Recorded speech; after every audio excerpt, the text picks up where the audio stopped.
नमस्कार, मी प्रिया काळे. तरुण भारतच्या न्यूज बुलेटिनमध्ये आपल्या सर्वांचं स्वागत. आता पाहूया ठळक घडामोडी. 4 डिसेंबर पासून बेळगाव सुवर्ण सौध येथे होणाऱ्या हिवाळी अधिवेशनाच्या पार्श्वभूमीवर सार्वजनिक बांधकाम व जिल्हा पालकमंत्री सतीश जारकीहोळी यांनी पूर्वतयारीची पाहणी केली. यावेळी त्यांनी पूर्व तयारी संदर्भात अधिकाऱ्यांकडून माहिती घेतली. घटनाकार डॉक्टर बाबासाहेबांचा पुतळा पुनर्निर्माण कामकाजाची देखील पाहणी केली. या प्रसंगी जिल्हाधिकारी नितेश पाटील, चिकोडी जिल्हा काँग्रेस अध्यक्ष लक्ष्मणराव चिंगळेंसह बेळगाव जिल्हास्तरीय अधिकारी व इतर उपस्थित होते. चालकाचे नियंत्रण सुटलेल्या कारने रस्त्याशेजारील शौचगृहाला धडक दिल्याने बेळगाव जिल्ह्यातील सौंदत्ती तालुक्यातील 2 जण ठार झाल्याची घटना गदग जिल्ह्यात घडली आहे. सिद्धय्या पाटील आणि बाबू तारिहाळ राहणार सौंदत्ती, जिल्हा बेळगाव अशी मृतांची ओळख पटली असून शशी पाटील गंभीर जखमी आहेत. त्यांच्यावर गदग जिम्स इस्पितळात उपचार सुरू आहेत. गदग ग्रामीण पोलीस स्थानकात या प्रकरणाची नोंद झाली आहे. बेळगाव जिल्ह्यातील सर्व तालुक्यांना दुष्काळग्रस्त घोषित करण्यात आले असून दुष्काळी परिस्थिती निवारण करण्यासाठी एकूण 32 कोटी रुपये अनुदान मंजूर होणार असल्याची माहिती सार्वजनिक बांधकाम व जिल्हा पालकमंत्री सतीश जारकीहोळी यांनी सांगितले. आज बेळगाव सुवर्ण सौध येथे लोकप्रतिनिधी आणि अधिकाऱ्यांची बैठक बोलवण्यात आली होती. जिल्हाधिकारी नितेश पाटील यांनी सांगितले की हिवाळी पिकांसाठी आर्द्रतेची कमतरता आहे. पर्यायी पिकांसाठी आवश्यक बियाण्यांचा साठा आहे. लोककल्प फाउंडेशन आणि Netradarshan super speciality eye hospital, unit of doctor Agarwal eye hospital, Angol corner यांच्या सहकार्याने मोफत मोतीबिंदू शस्त्रक्रिया करण्यात आली. लोकमान्य मल्टीपर्पज कोऑपरेटिव्ह सोसायटीने दत्तक घेतलेल्या आमगाव गावातील रहिवासी सावित्री गावकर यांची मोफत मोतीबिंदू शस्त्रक्रिया करण्यात आली. लोककल्प फाउंडेशनद्वारे सामाजिक जबाबदार उपक्रम योजनेखाली घेतलेल्या शिबिरात त्यांच्या दोन्ही डोळ्यांना मोतीबिंदू झाल्याचे निदान झाले होते. पूर्व प्रशिक्षण व कौशल विकास परिषद, राणी चन्नम्मा विद्यापीठ बेळगाव आणि KLS गोगटे कॉलेज ऑफ कॉमर्समधील शिक्षकांसाठी कर्नाटक राज्य उच्च शिक्षण परिषदेच्या संयुक्त विद्यमाने रोजगार क्षमता या 1 दिवसीय प्रशिक्षणाचे आज आयोजन करण्यात आले होते. डॉक्टर M जप्पय्या, कर्नाटक राज्य उच्च शिक्षण परिषदेचे विशेष अधिकारी यांनी डिजिटल फ्लुएन्सी, कृत्रिम बुद्धिमत्ता, सायबर सुरक्षा आणि इतर कौशल्याची माहिती यावेळी वर्णन केली आणि विद्यार्थ्यांना येणाऱ्या रोजगाराच्या सुधारित क्षमतेसाठी करिअरच्या उत्तम संधीचे महत्त्व सांगून मार्गदर्शन केले. या कार्यक्रमासाठी प्रमुख पाहुणे डॉक्टर रवींद्रनाथ कदम, परीक्षण निवडणूक अतिथी Bharat Katti, professor Ravindranath Kadam, doctor H Veerapur, professor RN Mangoli, Syed Sadat Pasha आणि मंजुळा कुद्री आदी उपस्थित होते. आज बेळगाव सुवर्ण सौध येथे लोकप्रतिनिधी आणि अधिकाऱ्यांची बैठक बोलवण्यात आली होती. त्यानंतर बोलवण्यात आलेल्या पत्रकार परिषदेत सार्वजनिक बांधकाम व जिल्हा पालकमंत्री सतीश जारकीहोळी म्हणाले की आगामी जानेवारी आणि फेब्रुवारीत पाणी आणि चाऱ्याची टंचाई होणार नसल्याचा अंदाज वर्तवण्यात आले असून जर उणीव भासल्यास ही समस्या दूर करण्यासाठी मुख्यमंत्र्यांनी अतिरिक्त अनुदान देण्याचा विश्वास व्यक्त केला आहे.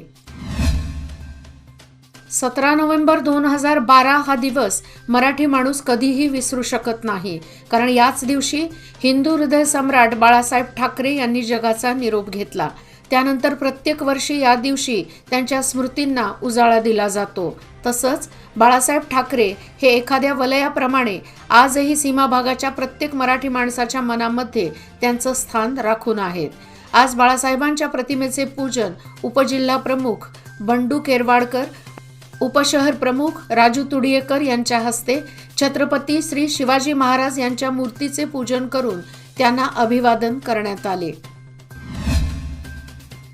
शाळकरी मुलांना पोलीस विभागाच्या कार्यशैलीची माहिती देण्याकरिता विशेष कार्यक्रमाचे आयोजन करण्यात आले होते. बेळगाव पोलीस आयुक्तालयाच्या व्याप्तीत येणाऱ्या विविध पोलीस स्थानकात हा विशेष कार्यक्रम पार पडला. यावेळी पोलीस स्थानकाचे कामकाज, बाल अधिकार, सोशल मीडियाचे सुरक्षित वापर, वाहतुकी नियम आणि पालन आणि तसेच ERSS 112 सहाय्यवाणीचा वापर याबद्दल माहिती देण्यात आली.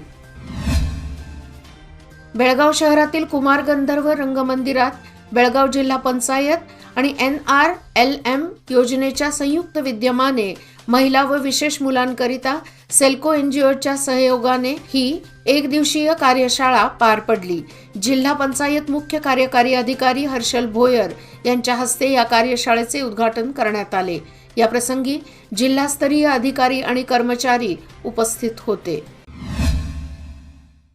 शहरामध्ये पुन्हा विविध भागांमध्ये कचऱ्याचे ढीग साचून राहत आहेत। शास्त्रीनगर परिसरात सर्वत्रच कचऱ्याचे ढीग साचून राहत असल्यामुळे मोठी समस्या निर्माण झाली आहे। ब्लॅक स्पॉट हटवण्यासाठी प्रयत्न केले जात असताना आणखीनच आता ब्लॅक स्पॉट वाढत चालल्याचे दिसून येत आहे। त्यामुळे नागरिकातून तीव्र नाराजी व्यक्त होत आहे। राजगोळी तालुका चंदगड येथील हेमरस साखर कारखान्याला ऊस भरून जाणारा ट्रॅक्टर गुरुवारी रात्री जाळण्यात आला आहे। या घटनेत ट्रॅक्टरचे इंजिन पूर्णपणे जळाले आहे। बोडकेनहट्टी नजीक गुरुवारी रात्री ऊस वाहतूक करणाऱ्या ट्रकला अज्ञातांनी आग लावली आहे। यामध्ये ट्रॅक्टरचे इंजिन पूर्णपणे जळून खाक झाल्याने वाहन मालकाला मोठा फटका बसला आहे। बेळगावचे गौस मकानदार आणि मल्लिकार्जुन कदम हे दोन युवक तब्बल 1400 किलोमीटरचा पायी प्रवास करत अजमेर राजस्थान येथील दर्ग्याला भेट देण्यासाठी निघाले आहेत। न्यू गांधीनगर येथून आज अजमेरच्या दिशेने निघालेल्या या युवकांची श्रद्धा आजच्या पिढीसाठी आदर्शवत व मुस्लिम समाजासाठी अभिमानास्पद बाब ठरली आहे। मुस्लिम बांधवांसह हिंदू बांधव देखील अजमेरच्या दिशेने पायी निघाल्याने हा सर्वत्र कौतुकाचा विषय ठरला असून या दोघांनी हिंदू मुस्लिम ऐक्याचा संदेश दिला आहे। वाघवडे मच्छे रस्त्यावर ठिकठिकाणी मोठमोठे खड्डे पडलेले आहेत। या खड्ड्यांमुळे वाहतुकीस धोका निर्माण झाला आहे। प्रशासनाचे या रस्त्यांच्या दुरुस्तीकडे साफ दुर्लक्ष झाले होते। त्यामुळे महाराष्ट्र एकीकरण युवा समितीच्या वतीने राज्य सार्वजनिक बांधकाम विभागाकडे तक्रार दाखल करण्यात आली होती। अखेर या तक्रारीची दखल घेऊन सार्वजनिक बांधकाम खात्याने मच्छे वाघवडे रस्त्याची लवकरच दुरुस्ती करणार असल्याचे पत्रक युवा समितीला दिले आहे। सावगाव रोडवर कर्नाटक गृहनिर्माण मंडळाने कॉलनी उभी केली, मात्र ही कॉलनी झाल्यानंतर त्याकडे साफ दुर्लक्ष करण्यात आले आहे। याकडे कोणत्याच मूलभूत सुविधा दिल्या जात नाहीत। त्यामुळे त्या कॉलनीतील नागरिक अक्षरशः मेटाकुटीला आले आहेत। तेव्हा तातडीने या समस्या दूर कराव्यात, अन्यथा तीव्र आंदोलन करू असा इशारा येथील नागरिकांनी दिला आहे। बेळगाव येथील GSS कॉलेजच्या जीवशास्त्र व प्राणीशास्त्र विभागातर्फे वाईल्ड लाईफ सप्ताह कार्यक्रम अंतर्गत बेळगावमधील माध्यमिक विभाग शाळांमधील विद्यार्थ्यांसाठी विविध स्पर्धांचे आयोजन दिनांक 16 व 17 नोव्हेंबर 2023 रोजी करण्यात आले होते। यामध्ये ट्रेजर हंट, प्रश्नमंजुषा, PPT प्रेझेंटेशन, वादविवाद, विज्ञान मॉडेल मेकिंग, फोटोग्राफी, डॉक्युमेंटरी तयार करणे यासारख्या विविध स्पर्धांचा समावेश होता। या स्पर्धेत अधिक गुण मिळवून ठळकवाडी हायस्कूलने जनरल चॅम्पियनशिप मिळवली आहे। त्याबद्दल सर्व स्तरातून त्यांचे अभिनंदन होत आहे। वैद्यकीय क्षेत्रात नवनवीन संशोधन करण्यासाठी KLE संस्थेच्या वतीने नूतन संशोधन केंद्र स्थापन करण्यात येत असल्याची माहिती KLEचे कार्याध्यक्ष डॉक्टर प्रभाकर कोरे यांनी दिली। देशात मागासलेल्या संशोधनेला उत्तेजन देण्याकरिता KLE संस्था कार्यरत असल्याचे त्यांनी सांगितले। या प्रसंगी कुलगुरू डॉक्टर नितीन गंगाणे उपस्थित होते। याचबरोबर आजचे बातमीपत्र इथेच संपले। अधिक माहिती आणि ताज्या घडामोडी करता पाहत रहा तरुण भारत न्यूज चॅनल। तसेच आमच्या चॅनलला लाईक, शेअर आणि सबस्क्राईब करायला विसरू नका आणि विश्वासार्ह बातम्यासाठी दररोज वाचा दैनिक तरुण भारत। धन्यवाद।